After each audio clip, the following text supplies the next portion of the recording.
Hello बच्चों, आप सभी लोग अच्छे हैं।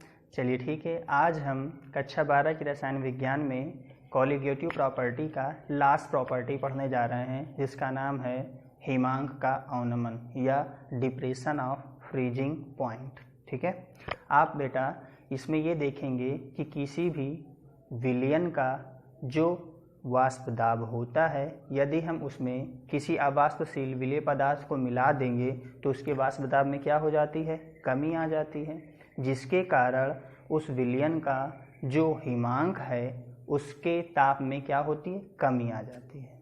ठीक है, इसको आप पहले समझिए। मैं इसके पहले भी बता चुका हूँ, फिर से बता देता हूँ कि जो शुद्ध विलायक का वाष्प दाब होता है वो विलयन की अपेक्षा अधिक होता है। ठीक है, देखिए जी यहाँ पर दो कंटेनर बने हुए हैं। ठीक है, इसमें क्या भरा हुआ है, पानी, और इसमें क्या भरा हुआ है, विलयन। विलयन का मतलब इसमें कोई अवाष्पशील वैद्युत अपघट्य पदार्थ मिला दिया गया है। ठीक है, अब आपको ध्यान क्या देना है कि यहाँ पर शुद्ध विलायक भरा हुआ है और यहाँ पर क्या हुआ, कोई अवाष्पशील वैद्युत अपघट्य पदार्थ भी मिले हुए हैं, तो उसके भी क्या होंगे, अणु विलयन की सतह पर उपस्थित हो जाएंगे। अब देखिए समान ताप पर, ठीक है, समान ताप पर इनमें और इनमें कोई ना कोई वाष्प दाब तो होगा। मान लेते हैं इनमें वाष्प दाब। ठीक है, अब आप ये बताइए शुद्ध विलायक का जो वाष्प दाब है वो अधिक होगा कि कम होगा। ठीक है, अधिक होगा। क्यों? क्योंकि यहाँ पर सिर्फ और सिर्फ शुद्ध विलायक के ही अणु हैं जो एक निश्चित ताप पर आसानी से क्या होंगे, वाष्पित हो जाएंगे और कंटेनर पे दाब डालेंगे। जबकि यहाँ पर क्या हो रहा है, विलयन में विलायक के साथ साथ अवाष्पशील वैद्युत अपघट्य पदार्थ भी उपस्थित हो गया, जिसके कारण यहाँ पर वाष्प दाब की कमी आ जाएगी। ठीक है, ये मैं आपको पिछले भी वीडियो में समझाया हूँ। ठीक है, लेकिन यहाँ पर बात आती है हिमांक। हिमांक का मतलब क्या होता है, उसे ठंडा करना। ठीक है, ठंडा का मतलब क्या होता है, पहले आप जान लीजिए हिमांक होता क्या है। हिमांक वह ताप होता है जिसमें किसी भी विलयन या द्रव का वाष्प दाब ठोस के वाष्प दाब के बराबर हो जाए। मतलब ठोस का जो वाष्प दाब होता है वो बहुत ही कम होता है। ठोस का वाष्प दाब क्या होता है, बहुत कम होता है। क्या होता है, बहुत कम। ठीक है, होता है लेकिन बहुत कम होता है। ठीक है, अब आप ये बताइए कम का मतलब क्या होता है, बेलो।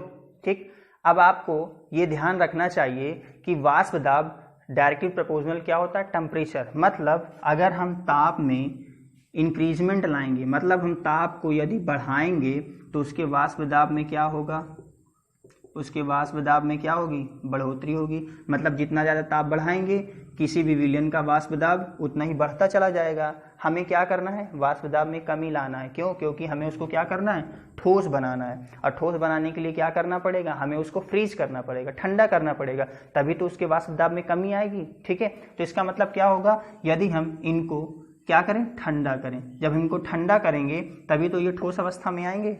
अब एक कॉमन सेंस की बात है, ठीक है, समझिए। यहाँ पर वाष्प दाब की मात्रा बहुत ज़्यादा है और यहाँ पे वाष्प दाब की मात्रा बहुत ही कम।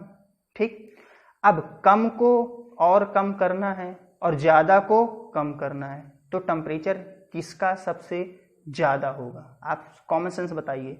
अगर हम यहाँ पर टेम्परेचर को कम करें, ठीक है, और यहाँ पर भी टेम्परेचर को क्या करें, कम करें, तो टेम्परेचर सबसे ज़्यादा कहाँ पर जाएगा, यहाँ पर, एब्सोल्युटली। क्योंकि यहाँ पर वाष्प दाब बहुत ज़्यादा है तो उसके वाष्प दाब को घटाने के लिए हमें ताप बहुत ज़्यादा कम करना पड़ेगा। जबकि यहाँ पे वाष्प दाब की कमी है, थोड़ा सा ही वाष्प दाब है, तो उसको ठंडा या कम करने के लिए हमें बहुत ज़्यादा टेम्परेचर नीचे गिराने की आवश्यकता नहीं पड़ेगी। ठीक है, बस आपको यही समझना है। ठीक है, कि हिमांक का अवनमन का मतलब यही होता है कि किसी भी शुद्ध विलायक में यदि कोई अवाष्पशील वैद्युत अनवघट्य पदार्थ मिला देते हैं तो उस विलयन के हिमांक में अवनमन आ जाता है या उस विलयन के हिमांक में कमी आ जाती है। ठीक, आप इसको ग्राफ से समझिए, बहुत अच्छे समझ में आ जाएगा। ठीक है, ये है ग्राफ किसका, पीटी मतलब वेपर प्रेशर। ठीक है, ये वाष्प दाब और ताप के बीच का क्या है, ग्राफ है, जो किसी भी ठोस पदार्थ के लिए। ठीक है, किसी भी ठोस पदार्थ मतलब कोई भी पदार्थ है उसको अगर हम बर्फ में या हिमांक करना है तो हिमांक के लिए ग्राफ होता है, ठीक है। हिमांक के लिए ग्राफ का मतलब क्या होता है, यदि हम ताप को घटाते जाते हैं तो उसके वाष्प दाब में क्या आ जाती है, कमी आ जाती है, जिसकी वजह से वो क्या होता है, ठोस अवस्था धारण कर लेता है, ठीक है। अब मैं बात करता हूँ विलायक की, ठीक। अब मैं किसकी बात कर रहा हूँ, विलायक की, ठीक है। विलायक है तो इसमें मान लेते हैं वाष्प दाब हमारा यहाँ पर है, क्योंकि वाष्प दाब ज्यादा होगा, ठीक है। अब हम लोग क्या करेंगे, ताप को घटाएंगे तभी तो क्या होगा, वो ठोस अवस्था में आएगी, ठीक है। मैं ताप को क्या कर रहा हूँ, लो कर रहा हूँ। जब लो करूंगा तो ये कहीं ना कहीं पीटी कर्व को क्रॉस करेगा, ठीक है। जहां पर ये क्रॉस करता है यही इसका पॉइंट क्या होता है, हिमांक होता है। इसको मैं डॉट लाइन से यहाँ पर दिखा देता हूँ। ये किसका है, शुद्ध विलायक का। शुद्ध विलायक में मैं यहाँ पर क्या कर दूँ, टी नॉट कर देता हूँ। इसका ये क्या है, पॉइंट टी नॉट है, ठीक। टी नॉट ताप पर ये क्या होता है, बर्फ अवस्था धारण कर लेता है, ठीक। अब मैं विलयन की बात करने जा रहा हूँ। विलयन का मतलब क्या है, उसकी वाष्प दाब में कमी होगी। जब वाष्प दाब में कमी होगी इसका मतलब है जब शुद्ध विलायक था तो उसका वाष्प दाब ज्यादा था तो यहाँ पर पहुंचा। अब यहाँ पर विलयन है तो उसके वाष्प दाब में कमी होगी, तो मान लेते हैं ये यहाँ पर कहीं पर होगा, ठीक है। अब जब यहाँ पर है तो मैं क्या करूँगा, ताप घटाऊंगा। जब ताप को घटाऊंगा तो कर्व क्या होगा, नीचे स्लो डाउन होगा। तो चलिए मैं इसको नीचे करता हूँ, तो ये क्या होगा, नीचे आएगा, नीचे आएगा, नीचे आएगा, नीचे आएगा, और ये कहीं ना कहीं इस पीटी कर्व को क्रॉस करेगा, ठीक है। जहां पर क्रॉस करता है यही इसका क्या हो जाता है, हिमांक। किसका, ये विलयन का है, जबकि ये किसका था, विलायक का, शुद्ध विलायक का। ये शुद्ध विलायक का फ्रीजिंग पॉइंट था और ये किसका है, विलयन का। ये किसका है, विलयन का फ्रीजिंग पॉइंट है। इसमें मैं डायरेक्ट टी राइट कर देता हूं, ठीक है। अब ग्राफ में आप ये बताइए, शुरुआत होता है जीरो से। शुरुआत कहां से होता है, जीरो से। अब गौर से देखिए, जो शुद्ध विलायक का जो हिमांक था वो यहां पर आया है, ठीक है, और जो हमारा विलयन है उसका हिमांक यहां पर आया है, ठीक है। तो अब ये बताइए किसका हिमांक ज्यादा है, विलयन का या विलायक का, बताइए किसका हिमांक ज्यादा है। जाहिर सी बात है शुद्ध विलायक का, ठीक है। इसीलिए जब हम विलायक में कोई वैद्युत अनवघट्य पदार्थ मिला देते हैं तो उसके हिमांक में क्या आ जाती है, कमी आ जाती है, ठीक है। और इस कमी को हम कैसे फाइंड आउट करते हैं, हिमांक में अवनमन को हम लोग डेल्टा टीएफ से रिप्रेजेंट करते हैं, और डेल्टा टीएफ या हिमांक में कितने की कमी आई है वो हम कैसे फाइंड आउट करते हैं, बड़े से छोटे को घटाओ, मतलब टी नॉट माइनस टी। जहां पर टी नॉट किसका है, विलायक का ताप, विलायक का हिमांक, और टी क्या है, टी है विलयन का हिमांक। समझ में आया ना बेटा ग्राफ से, ठीक है। यहां पर शुद्ध विलायक का था, जहां पर से वाष्प दाब में हमने क्या किया, टेम्परेचर कम किया। जब हमने टेम्परेचर कम किया तो उसके वाष्प दाब में कमी आई, और एक ऐसी स्थिति आई जब वो क्या हुआ, फ्रीज हो गया, बर्फ की अवस्था को धारण कर लिया, तो वहां पर उसका जो टेम्परेचर था वो ज्यादा था अपेक्षाकृत किसके, विलयन के। क्लियर हुआ, ठीक है। अब आपको क्या ध्यान देना है कि किसी भी पदार्थ के हिमांक में जो अवनमन आया है वो क्या होता है, delta T F equal to T naught minus T, ठीक है।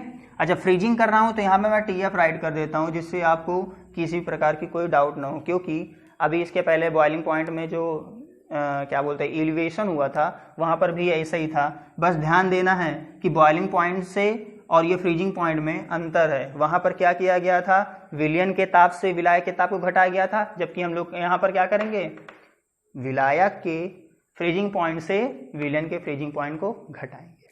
ओके, अच्छा, आपको शायद पता नहीं होना, मैं बता देता हूं कि किसी भी विलयन का जो हिमांक में जो अवनमन होता है वो डायरेक्टली प्रोपोर्शनल किसके होता है, मोललता।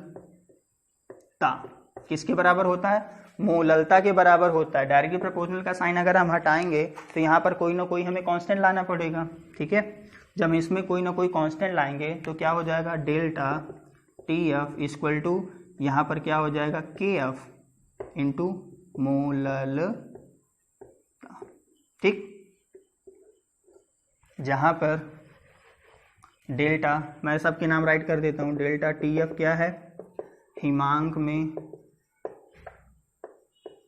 अवनमन।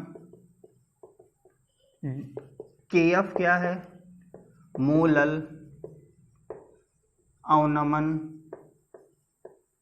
स्थिरांक। ओके, और मोललता को मैं क्या करूं, एक्सपैंड कर दूं, तो क्या बन जाएगा, डेल्टा टी एफ बराबर के F small W multiply by 1000 small M multiply by बड़ा डब्लू, किस में होना चाहिए, ग्राम में होना चाहिए। ठीक है, ये हमारा एक्सपैंड फॉर्म हो गया। ठीक है, जहाँ पर स्मॉल डब्लू क्या है, विलेय का भार ग्राम में। ठीक है, किस में रहेगा, ग्राम में। स्मॉल एम क्या है, विलेय का अणुभार, और कैपिटल डब्लू क्या है, विलायक का भार। ओके, विलायक का भार। अगर ग्राम है तो उसको किलोग्राम में बनाना है, और अगर किलोग्राम में है तो कोई बात ही नहीं है। ठीक, हमें हर हाल में विलायक को केजी में लाना। क्यों, क्योंकि मोललता क्या होती है, मोललता होती है 1 किलोग्राम विलायक में उपस्थित विलेय पदार्थ के मोलों की संख्या। ओके, क्लियर हुआ। चलिए ठीक है, मुझे उम्मीद है बेटा कि आप लोगों को ये टॉपिक अच्छे से समझ में आई होगी। अगर आपको कोई प्रॉब्लम आती है किसी भी टॉपिक को लेकर के, तो आप मुझे बताइए, मैं उस प्रॉब्लम को जरूर सॉल्व करूँगा। ओके बेटा, चलिए मिलते हैं आपसे आपके अगले नेक्स्ट वीडियो में। तब तक के लिए बाय एंड थैंक यू।